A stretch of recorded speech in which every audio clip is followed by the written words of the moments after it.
Hi everyone, in this video I am going to solve Cambridge International AS and A Levels Mathematics Paper 1 Pure Mathematics 1 in a session May-June 2025 Paper 1-3. So let's start with the first question. Question number 1.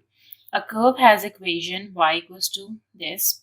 Find the equation of tangent to the curve at the point. Give your answer in the form of y equals to mx plus c. Equation of tangent to the curve at this point. So for equation of tangent, let me write down the equation of tangent first. Equation of tangent is y minus y naught equals to m into x minus x naught. Okay, so for equation of tangent, we need the point x naught, y naught, and we need the gradient, that is m, right? We have the point is x naught, y naught, and that is equals to minus 2, minus 1. Now, the second thing we need is the gradient. The gradient is basically m, or we can say dy over dx at the point x equals to minus 2. So first we need to figure out what is dy by dx. If I can write down y equals to 2x plus 12 x to the power minus 2. I just shifted this x to the power minus 2. Let me differentiate this, right?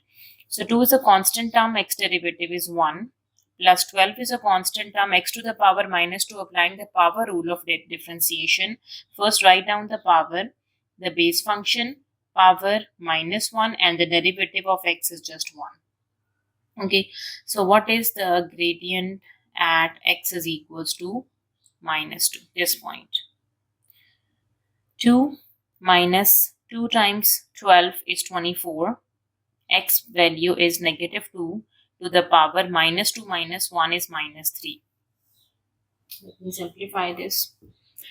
Okay, negative 2 to the power negative 3 and times by minus 24 and add 2, which is 5.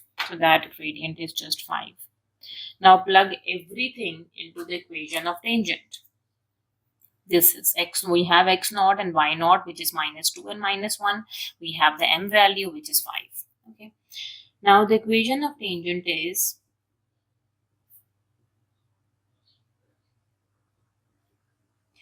y minus y naught equals to m into x minus x naught is negative 2.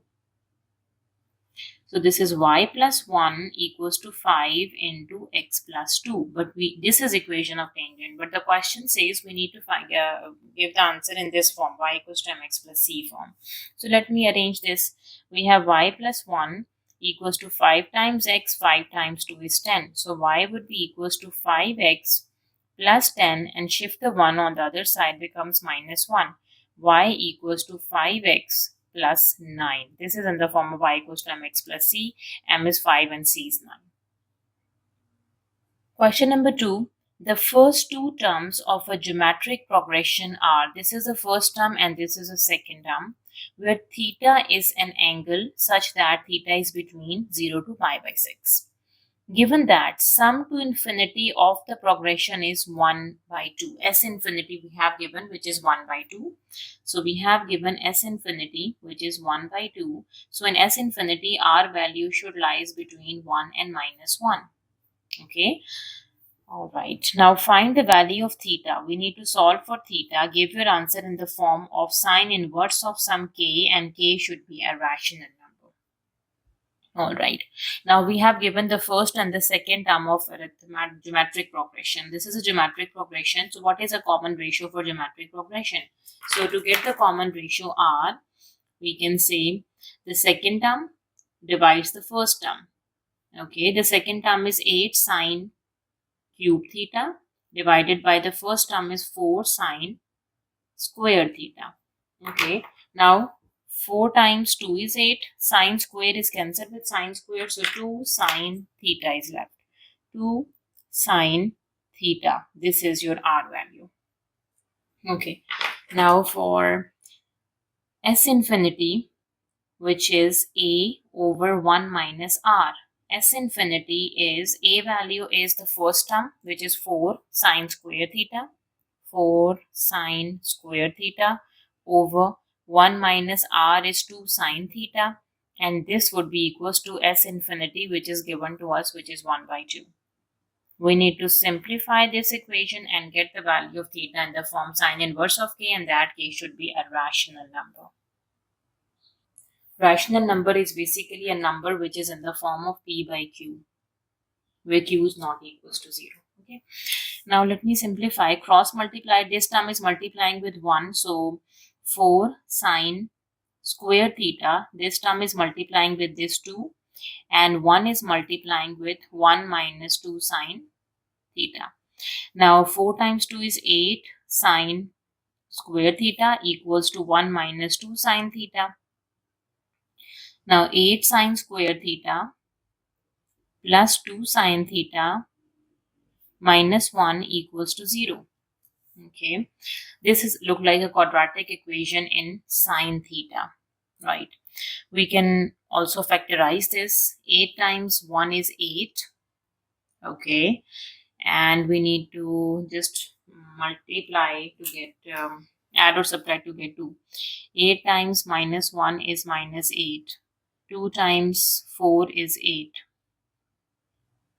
Okay, 2 times 4 is 8, and minus 4 is minus 8, and 2 minus 2 and plus 4, this will gives you 2. Break them down. 8 sine square theta minus 2 sine theta plus 4 sine theta minus 1 equals to 0. You can take 2 common and sine theta common from the first two terms, right? So 2 times 4 is 8, and 1 sine theta is left, and negative 1 is left. Plus just take 1 common. So 4 sine theta minus 1 equals to 0. So the two factors are 4 sine theta minus 1 and 2 sine theta plus 1 equals to 0.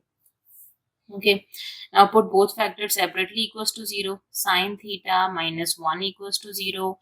2 sine theta plus 1 equals to 0, and solve for theta. So from here sine theta would be equals to, shift the 1 on the other side, becomes plus 1 and dividing by 4. And here the sine theta is equals to minus 1 divided by 2. Okay. Now the question says find the value of theta, not the values of theta. Okay. Now, which value of theta we are going to choose? Sine theta equals to 1 by 4 or sine theta equals to minus 1 by 2. Look at the range for the theta. Since theta is the angle which is between 0 to pi by 6. Pi by 6 is basically 30 degree. So, from 0 to 30 degree or 0 to pi by 6, sine is positive, which is in the first quadrant, right? So, we need to only pick the positive one, not the negative one. So, we can give a reason. Since theta must lies between 0 and pi by 6 and sine is positive in the given range of theta. So we are not going to pick the negative one, we are just going to pick the positive one. This is the reason why we are not picking, because the question is just find one value of theta, not the values of theta.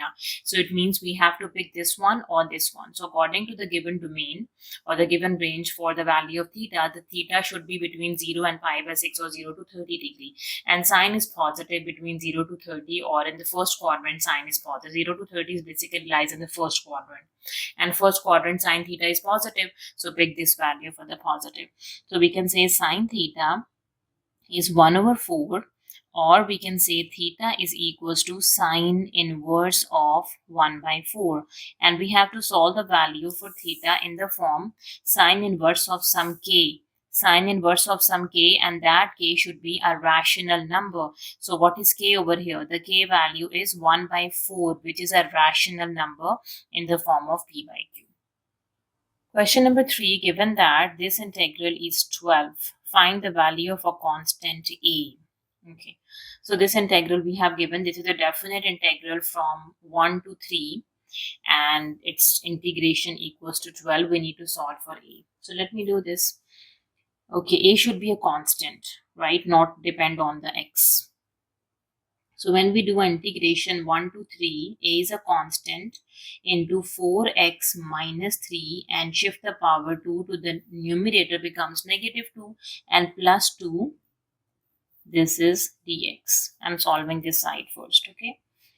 Alright, now a is a constant. Applying the power rule of integration, we have 4x minus 3 to the power n plus 1, power plus 1, and divided by power plus 1, multiply 1 over the derivative of this function. 4x derivative is 4 and minus 3 derivative is just 0.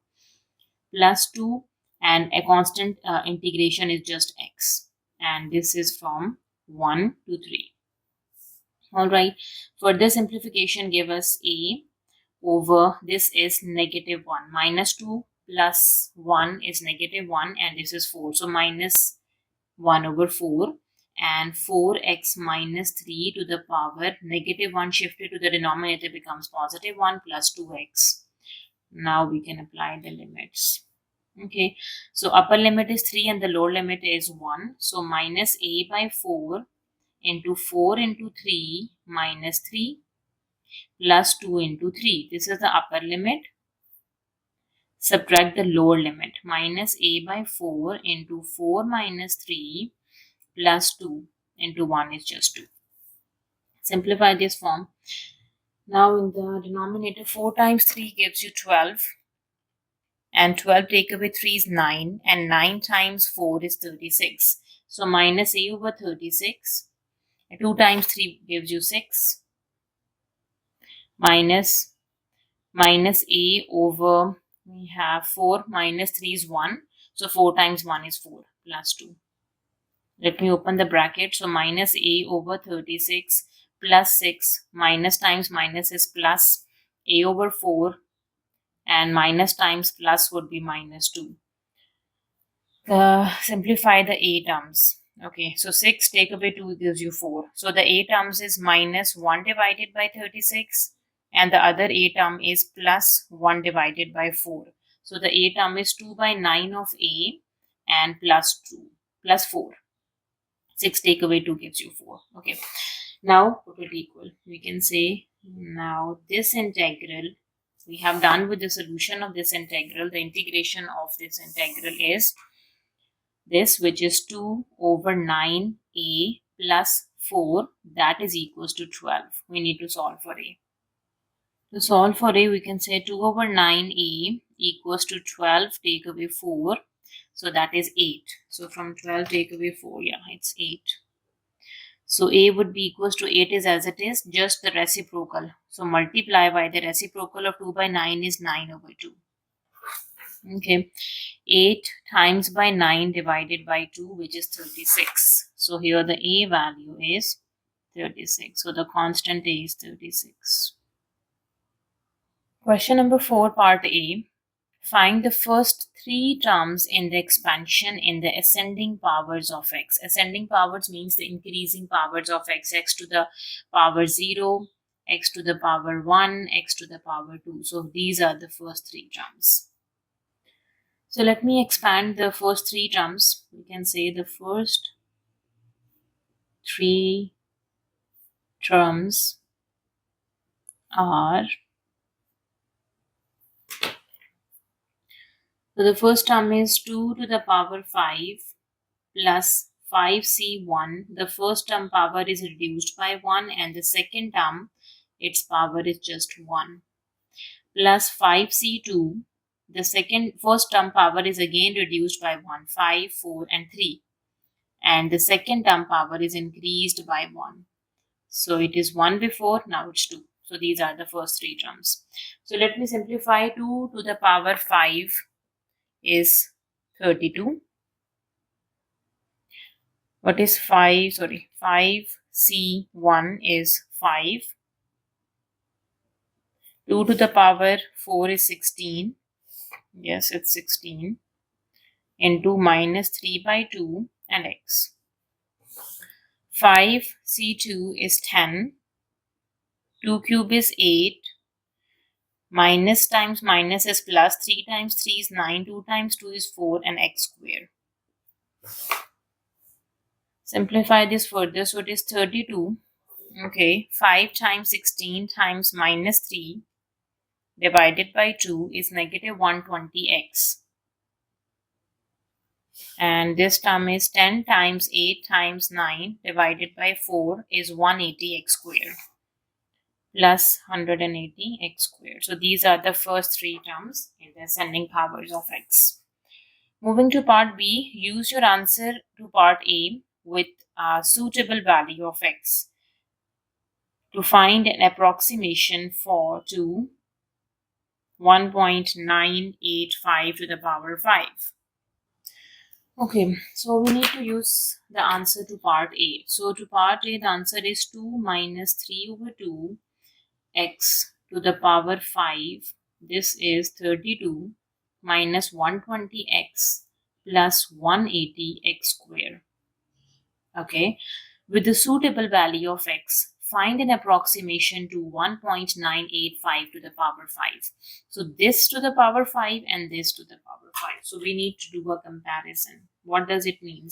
So 2 minus 3 over 2 to the power x, power 5, sorry, this is equals to 1.985 to the power 5. We have to solve for x now. Solving for x. We can cancel the powers on both sides. Okay, so 2 minus 3 over 2x, this is equals to 1.985 minus 3 by 2x, this is 1.985, subtract 2. Okay, and x would be equals to 1.985 minus 2, and this is multiplying by 2 over minus 3. That is your x.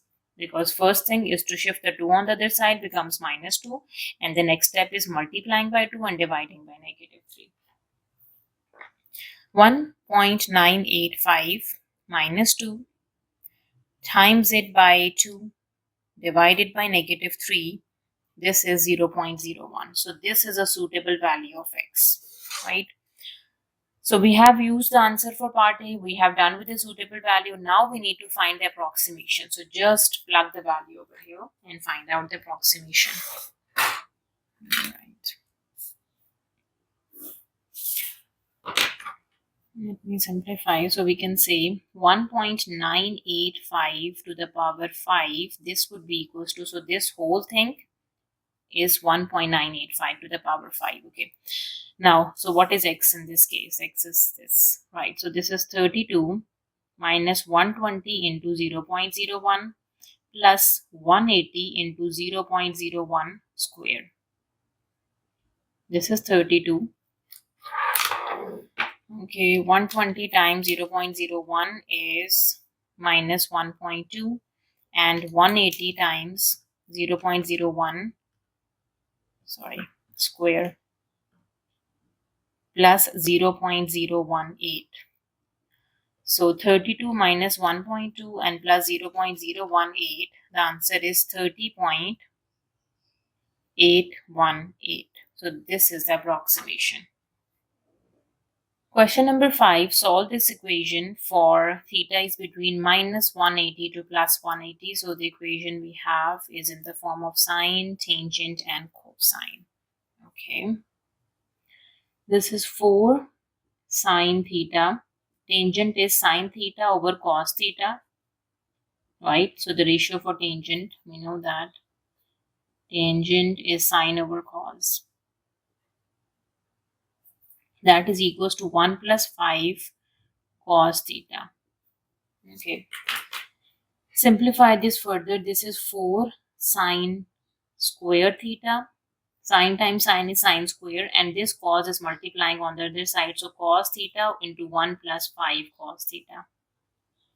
Now 4 sine square theta is cos theta into 1 plus 5 cos square theta. So this is in cos, this is in cos square. So it is better to convert this sine square into cos as well, right? So use the identity that sine square theta is 1 minus cos square theta. 4 into 1 minus cos square equals to cos plus 5 cos square. 4 times 1 is 4 minus 4 cos square theta minus cos theta minus 5 cos square theta equals to 0. What I did, I distribute the 4 inside the bracket, 4 with 1 and 4 with cos square, and then shift this cos and this cos square on the other side. Now cos square terms are minus 4 and minus 5. This is minus 9 cos square. Cos term is just minus 1 cos and the constant is 4 equals to 0. Take the negative sign common. 9 cos square theta plus cos theta and minus 4 equals to 0. And divide the negative sign on the other side. This becomes 9 cos square theta plus cos theta minus 4 equals to 0. Now this is a quadratic equation in cosine. We can factorize it or we can use a quadratic formula to get the values. Alright, here let me apply the quadratic formula. We can say cos theta is equals to negative of b value is 1 plus minus square root b square, which is 1 square, minus 4 times the a is 9 times the c, which is negative 4, divided by 2 times of a value, which is 9. So now what is a, b and c? How I get that? A is a coefficient of cos square, b is the coefficient of the cos, and c is this constant term. So a is 9, b is 1 and c is negative 4. Okay, now what is cos theta? So cos theta is equals to negative 1. Let me simplify. Negative times negative is positive. 4 times 9 is 4 into 4 into 9 plus 1 square is 1 root 145 plus minus root 145 divided by 2 times 9 is 18, right? Now we have two solutions from here. The first one is cos theta is minus 1 plus root 145 divided by 18, and the second one is cos theta is negative 1 negative root 145 divided by 18. Okay. Now minus 1 plus root 145 divided by 18 is, here cos theta is 0.6134. Minus 1 minus root 145 divided by 18. Here cos theta is negative 0.7245. Okay. Now here you can see cos is positive and here cos is negative, right? Now look at the given domain. Theta must between minus 180 to plus 180, right? Now let's see cos is positive in which quadrant and negative in which quadrant. Let me draw the quadrant diagram first. So here is a quadrant diagram. So in the first quadrant, all trigonometric ratios are positive. In second quadrant, sine is positive. In third quadrant, tangent is positive. And in the fourth quadrant, cos is positive. Okay, so when we move from 0 to 180, this is the direction for 0 to 180 degree. Okay, so this would be in the first quadrant, we have theta, the base angle. For second quadrant, which is 180 minus theta. And when we move from 0 to minus 180 degree, we have to move in clockwise direction because it is from minus 180 to plus 180. What does this mean? From minus 180 to 0 and then 0 to 180. Okay, so for these two quadrants, for the fourth quadrant, we do negative of this base angle, and here we do negative of 180 minus the base angle. Then, because this is in anti-clockwise, and for clockwise direction, we have to reverse the signs for the first and the second quadrant operations. Now, let me figure out the value because cos is positive in first. Here, cos is positive in the first and fourth, and it is negative in second and third. Now the first equation says that cos theta is 0.6134. And here cosine is positive. The cos is positive in the first quadrant and in the fourth quadrant. So base angle and negative of base angle, that would be the two values for theta, right? Now theta would be equals to cos inverse of 0.6134. Let me solve for cos. Okay, wait a second. This should be in degrees, right? Because it is from minus 180 to plus 180 degrees. So your calculator should be in degrees first. And then cos inverse 0.6134. 52.216 means 52.2. Round it to 52.16. We can round this to one decimal place, 52.2 degrees, right? Now, as we know that cos is positive in first quadrant and fourth quadrant. Since it is positive in the first quadrant, so what is the value of our theta? Theta is equals to, for the first quadrant, theta equals to the base angle, and for the fourth quadrant, theta is negative of base angle. So the base angle is 52.2 degrees, and here the base angle is negative of the base angle is minus 52.2 degrees. Okay, now moving to the second equation, it says cos of theta is negative of something, right? Let me solve the second one as well. Now cos theta is negative 0.7245. So what is theta? The base angle. This theta is base angle, and keep in mind whenever we are working with the base angles, we are not using the signs. So cos inverse of 0.7245. So that is the base angle. Forget about the positive and negative sign, just find out the base angles. Now cos inverse, yes, 0.7245. Theta equals to 43.57, and you can round it to 43.6 degrees. This is the base angle, right? Now this equation says cos theta is negative. Now let's see cos is negative in which quadrant. We can say cos is negative in second and third quadrant. Okay, cos is negative in second quadrant and in third quadrant.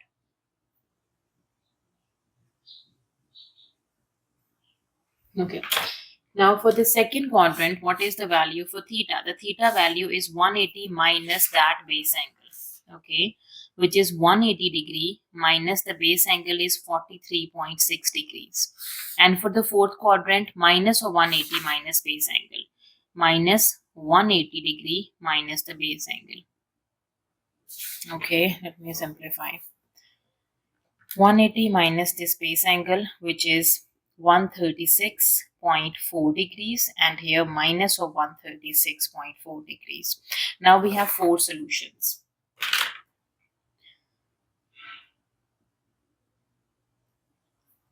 Theta is, we have the first solution is plus minus 52.2, plus minus 52.2 degrees, and the other is plus minus 136.4 degrees. And these four solutions are within minus 180 to plus 180 degree.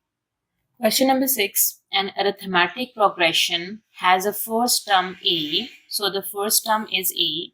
The common difference is 2. The d value is 2. The nth term is 55. A capital N, which is 55. And the sum of 3 times n term is 5760. Right. So for arithmetic progression, the term formula is Tn equals to A plus n minus 1 into d, and the sum formula is Sn is n by 2 into 2a plus n minus 1 into d. So let's refresh the concepts. Okay. Now let me solve for the nth term. Since the nth term is 55 and that is equals to the first term plus that n minus 1, and the common ratio is 2. So 55 equals to a plus 2n minus 2. So 55 plus 2 equals to a plus 2n, and 57 equals to a plus 2n, or we can say 57 minus 2n, that this is my A, first equation, right?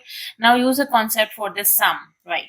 So we have given that S3n equals to n is 3n divided by 2 into 2 times the first term plus 3n minus 1, the common difference is 2, and that is equals to 5760, right? Now let me simplify this term as well. Now let me use a value of A from the first equation and plug into this equation. Put equation 1. Okay, so 3n divided by 2 into 2a is 57 minus 2n plus 3n minus 1 into 2. This is equals to 5760. Okay, simplify this further. 3n over 2 into this is 2 times 57. Okay, 2 into 57 is 114 minus 2 times 2 is 4n, and 3 times 2 is 6n minus 2, that is equals to 5760. Further simplify, we can say 3n over 2 into 144 take away 2 is 112, and from 6 take away 4 is just 2n, and that is equals to 5760. Okay, so in the from this bracket we can take 2 common, right? So 3n divided by 2, let me take 2 common. So 2 times 56 is 1 by 2 and 2 times 1 is 2, just n is left, equals to 5760. We have to solve for n basically. Okay, so this 2 is cancelled out with this 2. Okay, 3n multiplied by 56. 3 times 56 is 168n, and 3n times n would be 3n square, and minus 5760 equals to 0. Or we can arrange this as 3n square plus 168n minus 5760 equals to 0. Okay, are these two terms are also divisible by 3? Yes, 5760 is divisible by 3. Yes, all the terms are divisible by 3. So dividing all the terms by 3, you will get a simplified form. So this is cancelled out, just n square is left. And what is 168 divided by 3 is 56. Plus 56 times n, and the other is 5760 over 3 is 1920. Alright, so minus 1920 equals to 0. So this is the quadratic equation in capital N. We need to solve for the values of n and a. And keep in mind that this nth term is basically the term number, and that should be a positive, right? So this is term should be positive. Okay. Let me apply a quadratic formula over here. The a value is a coefficient of n square, the b value is a coefficient of n, and the c value is a constant term which is minus 1920. Apply the quadratic formula, which is negative of b plus minus square root b value square minus 4 times the a value times the c value, the square root, and this whole thing divides by 2 times of a, which is 1. Okay, negative times negative is positive. Now 1920 times it by 4, and add this with 56 square. Okay, and take a square root 104. Okay, so we have n is minus 56 plus minus 104 divided by 2 times 1 is 2. So we have two values for n. N is equals to minus 56 plus 104 divided by 2. And on the other hand, n would be equals to minus 56 minus 104 and divided by 2. Let me simplify. 104 minus 56 divided by 2 is 24. So here the n value is 24. And on the other hand, minus 56 minus 104 divided by 2 is, the n value is negative 80. So n is basically the term number, right? So we have to pick the positive one and not the negative one, because n is the term number and term number is always positive. All right.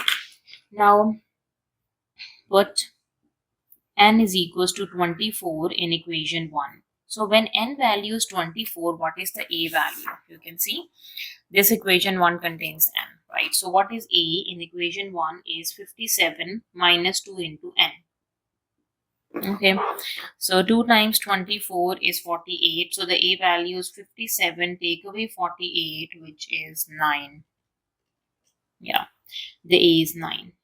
So we have done with the values of n and a. So n is 24 and the a is 9. Question number 7. A curve is such that its first derivative is given to us. Part A. Find the set of values of x for which y decreases as x increases. So keep in mind that when y decreases as x increases, this means function is decreasing, right? When y decrease, x increase, so this is a decreasing function. And when the function is decreasing, it means the tangent of the gradient is also decreasing. This means the tangent of gradient is dy over dx should be less than 0, right? It means 3x square plus 10x minus 8 should be less than 0. So keep it in mind then when y decreases and x increases, that function is a decreasing function. And when the function is decreasing function, its derivative or the gradient of tangent is negative. So we have given the derivative, we can put the derivative equals to less than 0 because the function is decreasing function. Let me apply the factorization over here. 3 times negative 8 is 20, negative 24. 2 times 12 is 24, right? Negative 2 times, okay. Minus 2 and plus 12 gives you 10. You can break them it down. Okay. So here we have 3x square minus 2x plus 12x negative 8 is less than 0. So taking x common, 3x minus 2 is left and we can take 4 common. 4 times 3 is 12, 4 times 2 is 8 is less than 0. So the two factors we have are 3x minus 2 and we have x plus 4. This is less than 0, right? Let me solve for the zeros. It means 3x minus 2 equals to 0 and x plus 4 is equals to 0. Okay, so from here the x value is 2 over 3 and here the x value is negative 4. Okay, now this is a quadratic equation. As you can see, this is a quadratic equation, right? So, and the leading coefficient is positive. It means the opening of parabola is upward. There is some, let me draw this, the parabola. The opening of parabola is upward because the x square coefficient is positive and we have done with two zeros. Here we have negative 4 and here we have 2 by 3, right? So since the opening of parabola is upward and we got the two zeros or two x-intercepts, so we need to figure out when this curve is less than 0. So this curve is less than 0 when the x values are between negative 4 and 2 by 3. So these are the set of values of k when the function is decreasing. So between negative 4 is less than x is less than 2 by 3. I hope this makes sense now. So between these two values, the function is decreasing, or we can say when y decreases, x increases. Part B, it is given that the maximum point of the curve has y coordinate 27. So maximum point, let's say m is a maximum point, it has some x coordinate, the y coordinate is 27. Find the equation of curve. Okay, so the maximum point, how can we get the maximum point? For the maximum point, for the minimum point, for a stationary point, or for the turning point, we have to put the first derivative equals to 0, right? And solve for the x values. Okay, so the first derivative is 3x square plus 10x minus 8. This is equals to 0. And we have already solved this. We have done get the 2x values, right? And we have done the x2 the 2x values we got, which is 2 by 3 and x is equals to negative 4 from part A, right? Now we have to check which is x coordinate. Which x coordinate gives you the maximum point of the curve when the y coordinate is 27. At negative 4 it will gives you y equals to 27, or 2 by 3 it will gives you y equals to 27. So it is a maximum point. We can use a second derivative test. It is better. Yeah. Second derivative test. So in second derivative test, we have to find the second derivative of the curve d2y over dx square. Since this is a first derivative, right? The second derivative is 3 is as it is. X square derivative is 2x plus 10 is as it is. X derivative is 1, 8 derivative is 0. So this is 6x plus 10. That is the second derivative. Now we can check that d2y over dx square at x is equals to 2 by 3 and d2y over dx square at x is equals to negative 4, and we have to figure out which x coordinate is maximum. Okay, so 6 into 2 by 3 plus 10, or we can say 6 into negative 4 plus 10. Okay, 6 into 2 by 3 plus 10, which is 14, and 6 into negative 4 plus 10, which is negative 14. So this 14 is greater than 0 and this is less than 0. All right. Okay. So when the second derivative is positive, this is the minimum point. And when the second derivative is negative, that is the maximum point. So which x coordinate gives you the maximum point? X is equals to negative 4. So we can say x is equals to negative 4 is the maximum point. So now we can say the maximum point of the curve has x coordinate negative 4 and the y coordinate is 27. Now we have the points, x and the y coordinate. We need to actually figure out the equation of curve. So the first derivative dy over dx is 3x square plus 10x minus 8.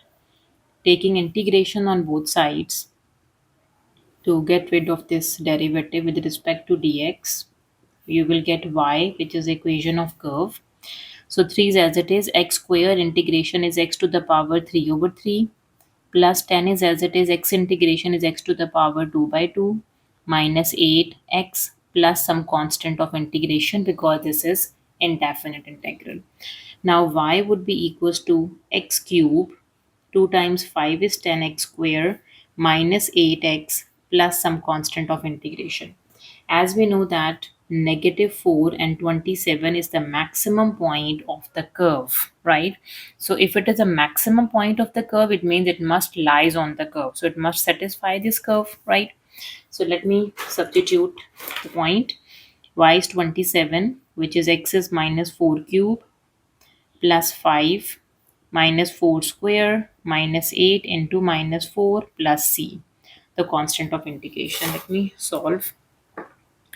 Minus 4 to the power 3, 27, this is negative 64. Okay, minus 4 to the power 2 and times it by 5, which is 80. Minus times minus is plus 32 plus c. So 32 plus 80 minus 64, which is 48. So 27 equals to 48 plus c. And to get the c value, 27 take away 48, this is c. So 27 minus 48 is 20, minus 21 is the constant of integration, right? So let me substitute that constant of integration into the equation of curve. So we can say the equation of the curve is, this is equation of curve, just see, put c equals to minus 21, y equals to x cube plus 5x square minus 8x minus 21. That is the equation of curve. Question number 8. The diagram shows a square ABCD. ABCD is a square where each side has length 12 centimeter. 12, 12, 12, and 12.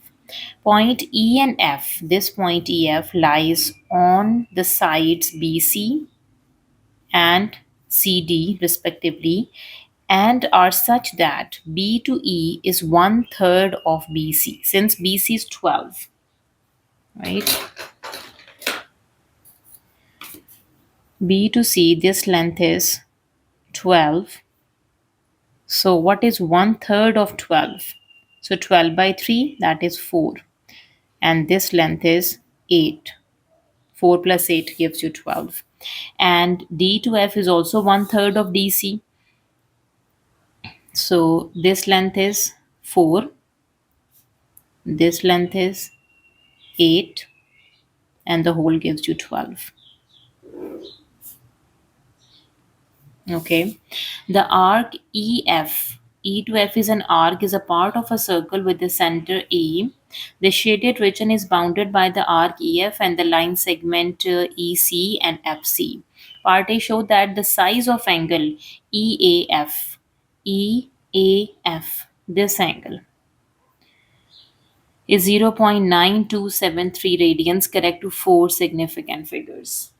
All right, so as we know, this is a square, and square all sides have same length and all angles are 90 degree.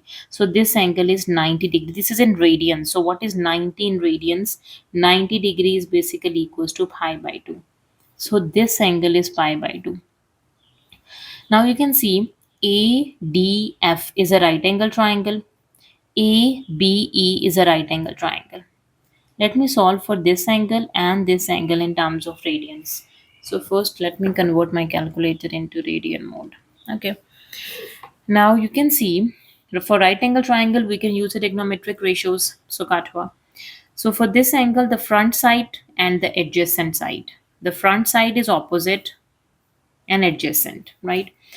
So we can say triangle A, D, and F. Opposite over adjacent. We can say tangent of alpha. Let's say this is alpha and this is beta. Okay.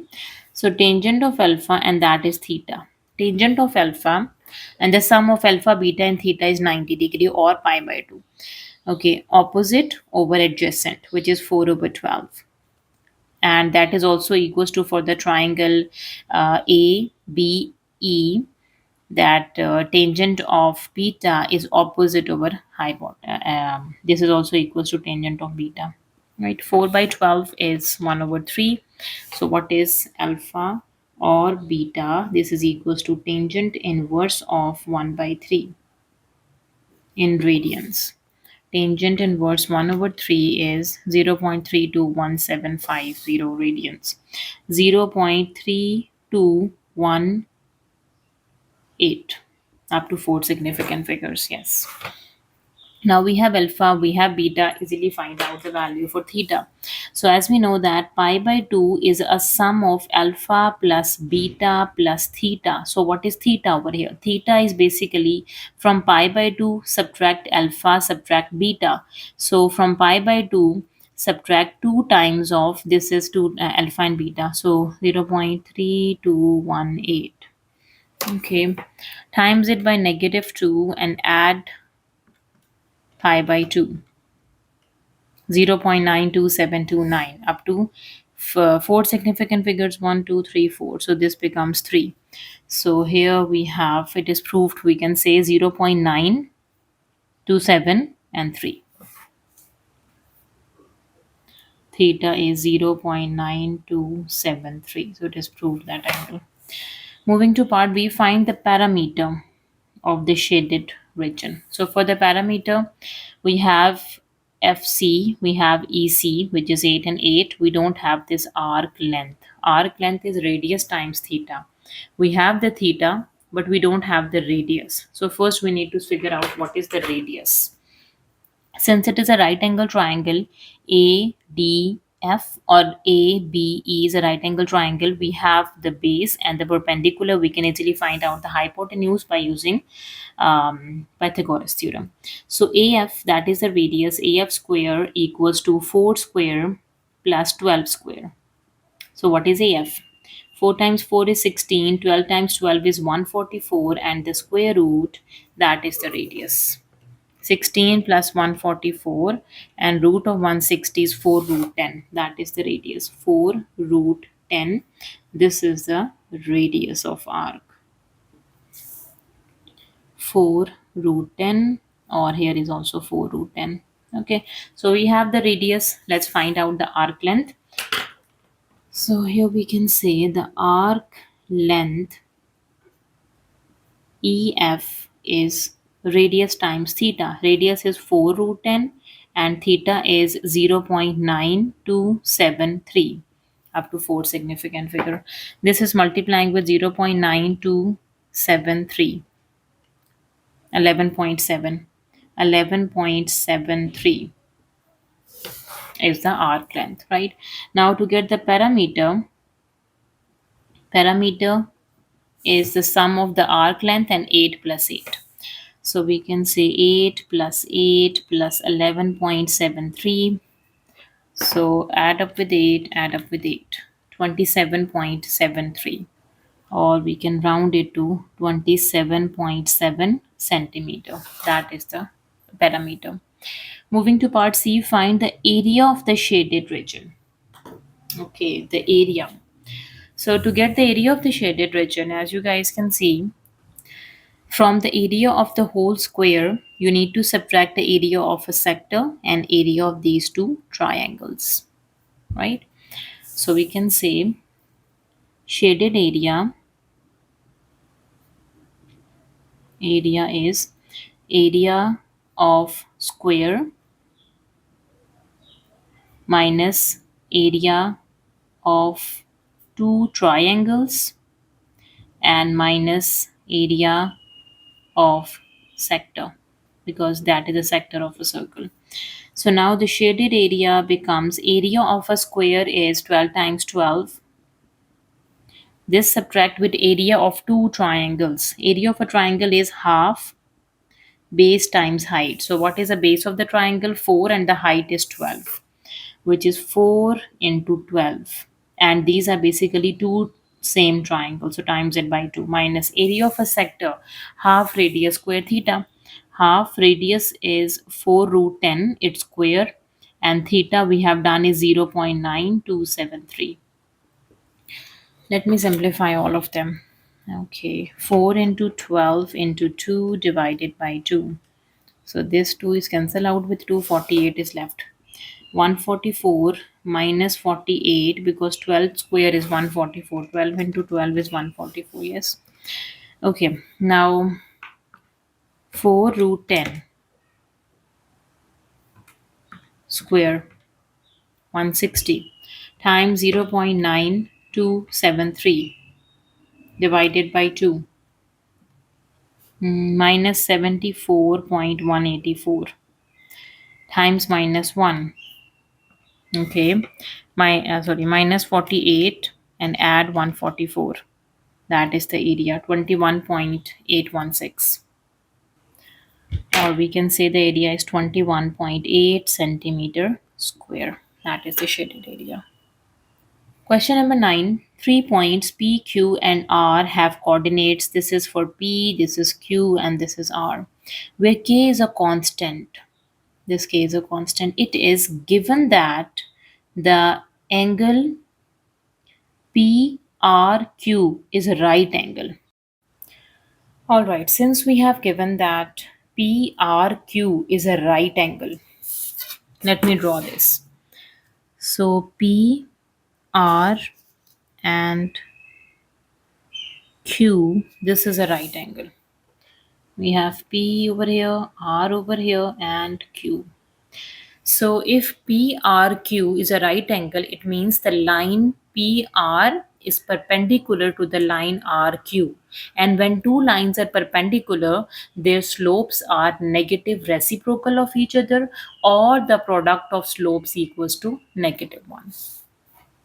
Let me find out the slopes or the gradient, right? We can say the slope or the gradient has a formula y2 minus y1 over x2 minus x1, right? Now first we need to find out the slope of PR. Okay, so the slope of PR, this is P and this is R. P coordinates are -13 and 5, and the R coordinates are 2 and K. P and R, it means P coordinates are x1, y1, and the second coordinates are x2 and y2. Y2 minus y1 is K minus 5 over x2 minus x1 is 2 minus -13. So this is K minus 5 divided by 2 plus 13. That is K minus 5 over 15. Okay. Now the next thing we need to find out the slope of RQ. RQ. This is R and the Q is 5, 1. So R coordinates are now x1, y1 and the Q coordinates are x2 and y2. Y2 minus y1. 1 minus K over x2 minus x1, which is 5 minus 2. So this is 1 minus K over 3. Okay. Now we know that since peak R is perpendicular to RQ, this means the slope of PR product the slope of RQ, this is equals to -1. Let me write down the two slopes. Okay, the product of two slopes is -1. The first slope is K minus 5 over 15, and the second slope is 1 minus K over 3, and that is equals to -1, and solve for the values of K. Okay, so here K minus 5, its product with 1 minus K, and 3 times 15 is 3 into 15, 45. That is equals to -1. Cross multiplied -45. So 5 is K's product with 1 minus K, and -5 product with 1 minus K, and -1 product with 45. So K times 1, K times K square minus 5 and plus 5K. This is minus 45. Okay. So minus K square, and with K we have 6 plus 6K minus 5, and shift this plus 45 equals to 0. Minus K square plus 6K and plus 40, this is equals to 0, or we can take a negative sign common. So K square minus 6K minus 40 equals to 0. When you are taking the negative sign common, you have to switch the signs. Let me factorize this. 1 times 40 is 40. 4 times 10 is 40. And from 10 take away 4, you will get 6. Yes. So k square minus plus 4k minus 10k minus 40 equals to 0. 1 times 40 is 40. 4 times 10 is 40. From 4 take away 10 is -6. Right? Let's take k common. We are left with k plus 4, and take -10 common, k plus 4 equals to 0. So the two factors are k plus 4 and k minus 10 equals to 0. Now you can put both factors separately equals to 0. It means k plus 4 is equals to 0 and k minus 10 is equals to 0. So from here the k value is -4 and the k value is 10. So these are the two possible values of k. The one value is given, which is 10. The other possible value is -4. Now for part B, it is now given that k is 10. A circle passes through the point P, R, Q. Okay, P is -13, 5, Q is 5, 1, and R is 2 and 10. Find the equation of tangent to the circle at R, which is 2 and 10. R coordinates are now 2 and 10. Give your answer in the form where A, B, C are integers. Okay, we need to find the equation of tangent at point R. So first, there is a circle that passes through these 3 points. And as we know that uh, P, R, and Q is a right angle. So if I can draw this, okay, P, R, and we have a Q. Since P, R, and Q, this R is a right angle, right? And if we a circle passes through these points, there is a circle that passes through these points. Let me draw the circle. My drawing is not that much accurate. Okay. Suppose that a circle that passes through these 3 points. Let's say this is a circle that passes through these 3 points. And you can see when we join, it's P, sorry, not R. Okay, so if I join P with Q, you can see PRQ is a right angle triangle. And now, if we recall the concept of some circle theorems, that when you have a triangle inside a circle and that triangle is a right angle triangle, it means the angle opposite to that diameter is a right angle triangle. Triangle inside a circle is a right angle triangle, and which angle is right angle? The angle which is opposite to the diameter. So it means P to Q is a diameter of a circle. Now PQ is diameter of circle. Okay, if PQ is a diameter, then what is a radius of a circle? So radius of a circle is basically the midpoint of PQ. Let me repeat it one more time. So the triangle inside a circle, the triangle which is inside the circle is a right angle triangle, and the angle which is opposite to the diameter is a right angle triangle. So this angle is a right angle triangle, so it means this is a diameter, and half of a diameter is a radius. So midpoint of PQ is the radius. So let me solve for the the radius, yes, or the center, we can say radius or the center, yes, or the coordinates of center,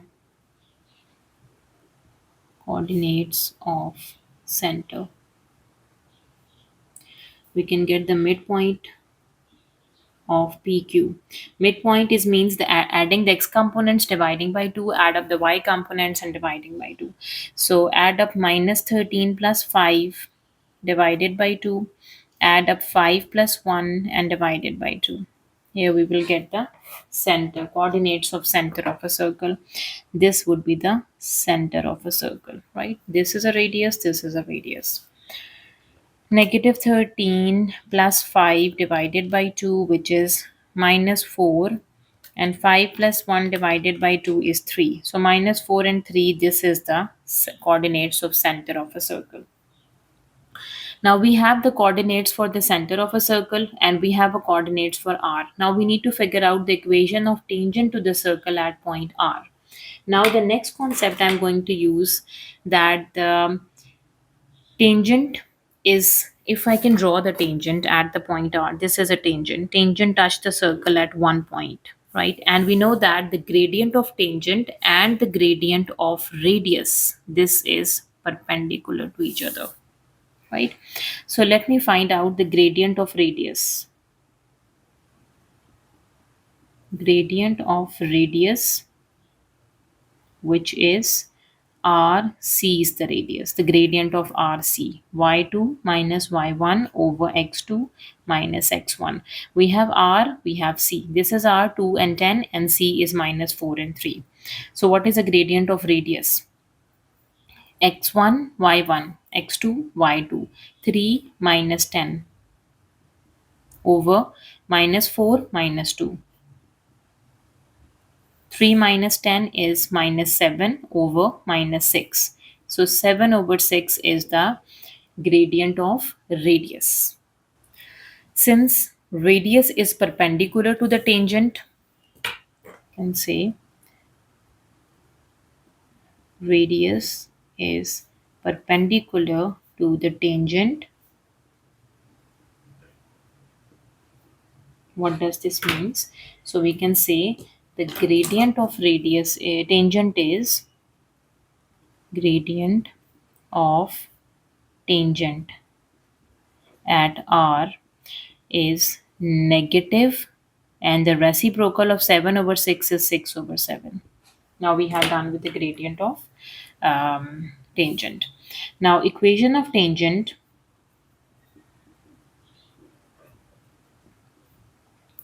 y minus y naught equals to m into x minus x naught. So x naught, y naught is a point r, which is 210, and m is a gradient. So y minus 10 equals to minus 6 over 7 into x minus 2, because x naught is 2 and the y naught is 10. So we need to solve it into this form. Let me do some steps. Y minus 10 equals to negative 6 over 7 with x. Negative times negative is positive. 6 times 2 is 12 over 7. So y would be equals to minus 6 over 7x plus 12 over 7 and positive 10. Shift the 10 on the other side, becomes positive 10. 12 divided by 7 add up with 10 is 82 over 7. So y equals to minus 6x over 7 plus 82 over 7. So 7 is over here, so divide on the other side. 7y equals to minus 6x plus 82. Or we can say minus 6x, right? And minus 7y plus 82 equals to 0. Or 6x plus 7y minus 82 equals to 0. This is in the form of ax plus by plus c equals to 0, where a, b, and c are integers. 6 is an integer, 7 is an integer, and minus 82 is an integer. These are the values of a, b, and c. Question number 10. A curve C has equation. This is equation of curve. Part A, find the coordinates of two stationary points. Okay. So for the stationary points, what we do, we have to do dy over dx is equals to 0 and find out the coordinates. Now what is y? Y is 9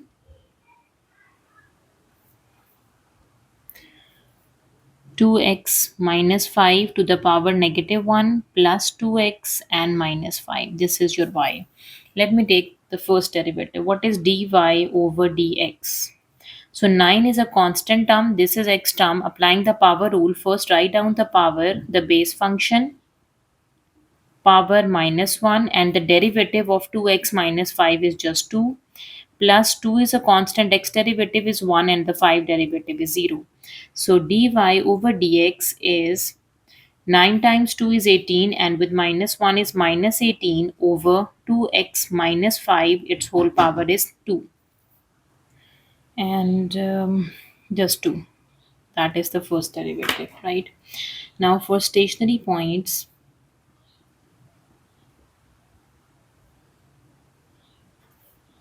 we need to put first derivative equals to 0. Dy over dx, this is equals to 0. This term equals to 0. Minus 18 over 2x minus 5 whole square plus 2, this is equals to 0. Okay. So we can say minus 18 over, let me open it square, 2 a minus b whole square. So the first term 4x square minus 2 times 2x times 5. 2 times 2x times by 5, 20 minus 20x, and 5 square is 25. That is equals to negative of 2. Shift the minus 2 on the other side. So we need to cross multiply. Negative 18 equals to minus 2 into 4x square minus 20x plus 25. Okay. So minus sign is cancelled with minus. Okay. 18 divided by 2 is 9. 2 times 9 is 18. We have 9 over here. So 9 equals to 4x square minus 20x plus 25, or 0 equals to 4x square minus 20x plus 25 and minus 9. Shift the 9 on the other side, becomes 25 minus 9 is 16. 0 equals to 4x square minus 20x and positive of 16. Okay, let me do the remaining steps over here. 4x square minus 20x plus 16 equals to 0. As you can see, all the terms are divisible by 4. 4 times 1 is 4, 4 times 5 is 20, 4 times 4 is 16. So x square minus 5x plus 4 equals to 0. You have to divide basically both sides by 4, and 0 divided by 4 is just 0. Okay, now 1 times 4 is 4. 1 times 4, this is 4. Minus 1 minus 4 is minus 5. X square minus x minus 4x plus 4, this is equals to 0. Let's take x common. X minus 1 is left, negative 4 is common, x minus 1 equals to 0. So we have x minus 1 and x minus 4 are the two factors. What are the values of x? X is 1, or we can say x is 4. So these are the two x coordinates of the stationary points. We need to solve for the y coordinates as well. So for the y coordinate, we have to put the x values into equation of curve. Put x in equation of curve. We have given the equation of curve in the question. So the equation of curve is y equals to 9 divided by 2x minus 5 plus 2x minus 5. Okay, when x is 1, y equals to 9 over 2 minus 5 plus 2 and minus 5. 2 minus 5 is 3. So 9 divided by negative 3 plus 2 and minus 5 is negative 6. This is minus 6. So the first coordinate we got is when x is 1, the y value is negative 6. Now substitute the second x value when x is 4. So y is equals to 9 divides 2 times 4 is 8 minus 5 plus 2 times 4 is 8 minus 5. So 8 take away 5 is 3. 9 divided by 3 is 3 plus 8 and minus 5, which is 6. This is positive 6. So the second coordinate is when x is 4, the y value is positive 6. So these are the coordinates of two stationary points, which is 1 minus 6 and 4 6. Now for part B, find second derivative and hence determine the nature of each stationary point. We have done with the first derivative. Let's find out the second derivative, d2y over dx square. Okay, so the basically we need to find the d by dx of the first derivative is minus 18, 2x minus 5 to the power negative 2 plus 2.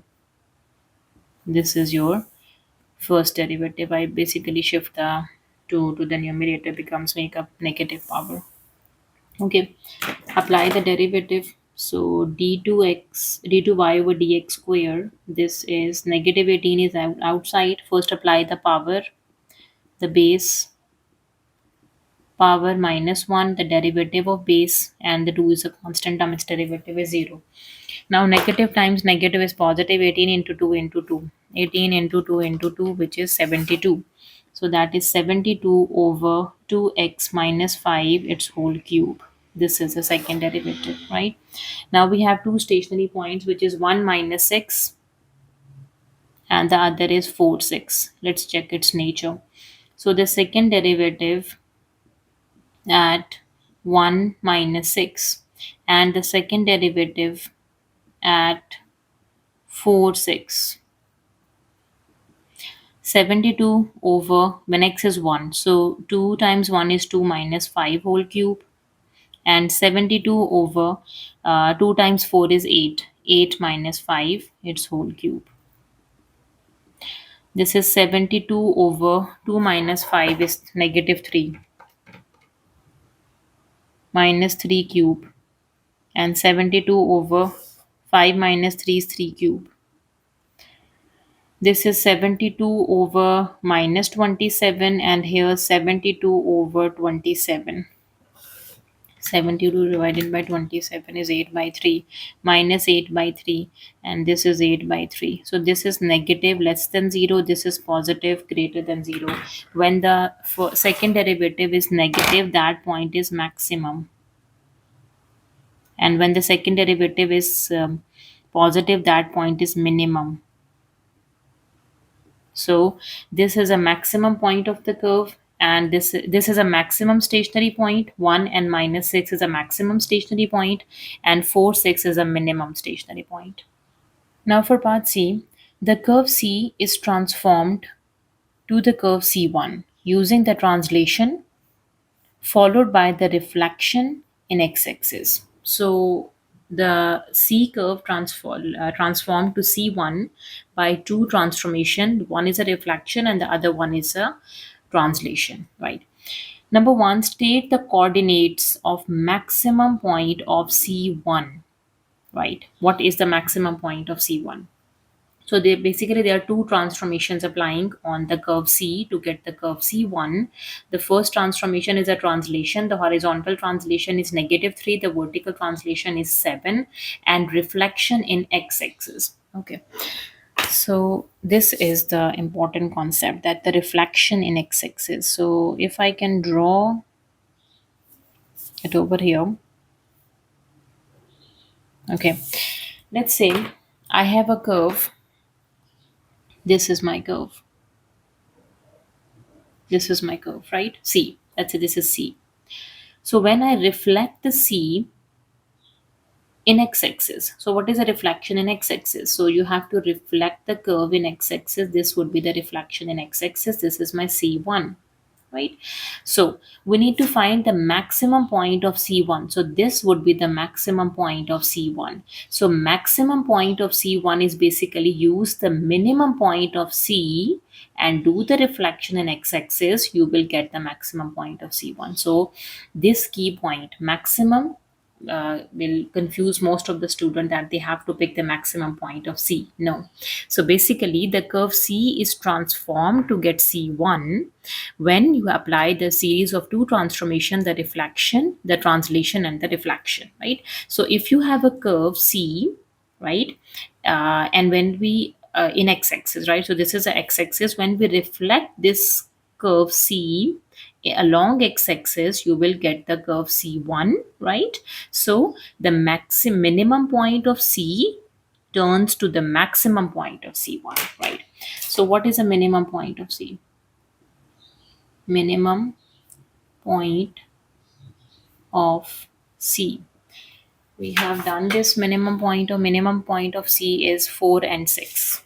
So that is 4 and 6. So minimum point of C is a maximum point of C1 um, when we do the reflection, right? I hope this is clear now. So the first, this point, we have to find its coordinates, the maximum point coordinates. So we have to apply two series of transformation, the reflection and translation. So first we apply a translation. So translation, it means we have to, in x coordinate, subtract 3, in y coordinate, add 7. So 4 minus 3 and 6 plus 7. So this point becomes 1 and 13. Okay, the second transformation we apply is a reflection. Reflection in x-axis. When you reflect the shape in x-axis, it means the x value stays the same.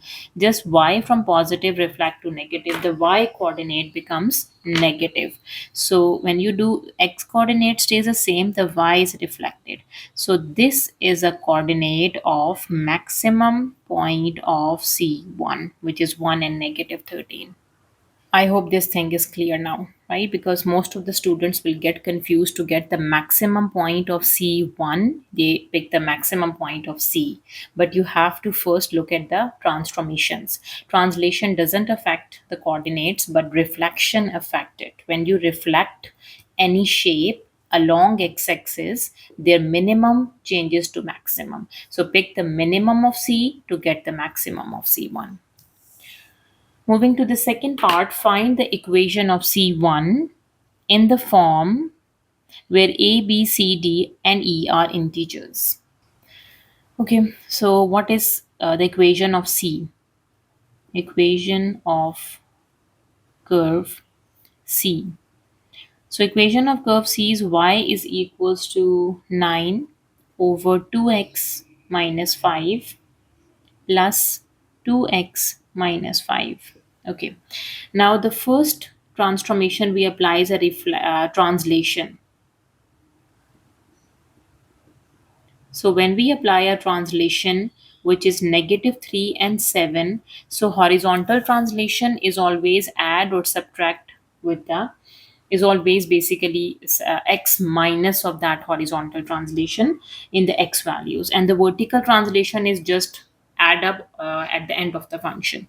So y equals to 9 over 2 into x minus the horizontal translation negative 3 minus 5 is as it is plus 2 into x minus the horizontal translation minus 5, and the vertical translation is at the end of the function. Now y is equals to 9 over 2 into x plus 3 and minus 5, and plus 2 into x plus 3 minus 5 plus 7. Y equals to 9 over 2x, 2 times 3 is 6, minus 5 plus 2x plus 6, and from 7 take away 5 is plus 2. Okay. Y would be equals to 9 divided by 2x plus 1, and here we have 2x plus 8. Right. Now the second transformation we have to apply is a reflection in x-axis. So when we do a reflection in x-axis, it means the whole function is negative. Y equals to negative of this function 9 over 2x plus 1 plus 2x plus 8. So we can say equation of the curve C1 is y equals to minus 9 over 2x plus 1 minus 2x minus 8.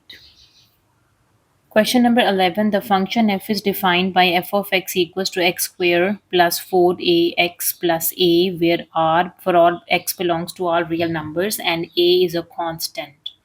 The function g is such that g inverse of x is this for x belongs to all real numbers. Part A, given that the range of the function f is f of x is less than greater than equals to minus 32, find the possible values of a.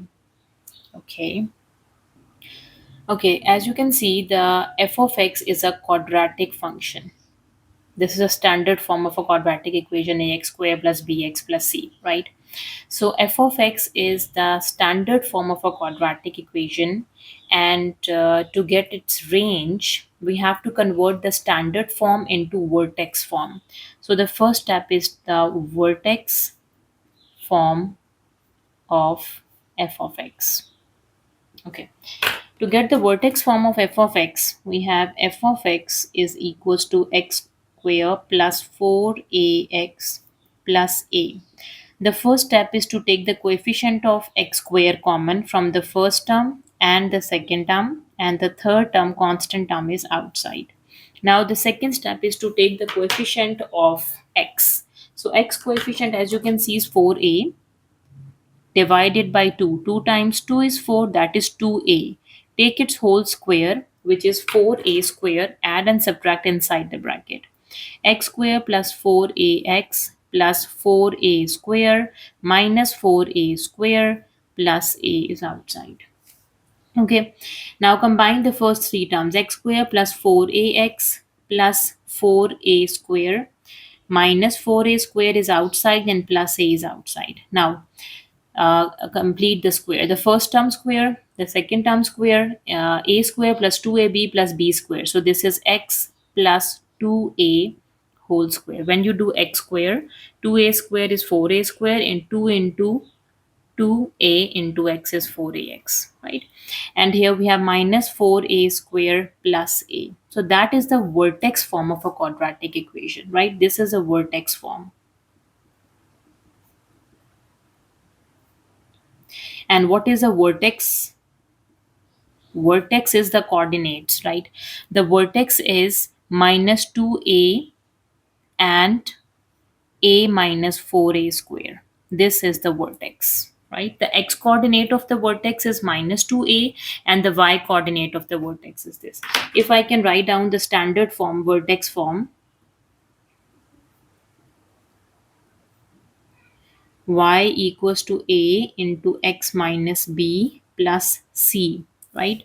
So over here we have y is equals to x minus 2a, sorry, it's square, and plus we have a minus 4a square, the c value. Now the b and the c value is the vertex of the quadratic equation. Now the b value is minus 2a and the c value is a minus 4a square, right? Now keep in mind that the range of vertex form is always less than equals to or greater than equals to y coordinate of vertex.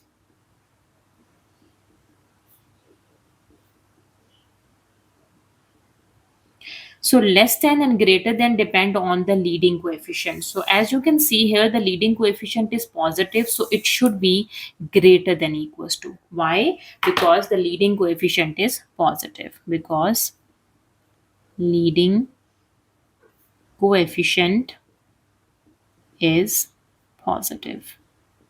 Okay. So the range we have given, this would be the range of f of x is greater than equals to minus 13, right?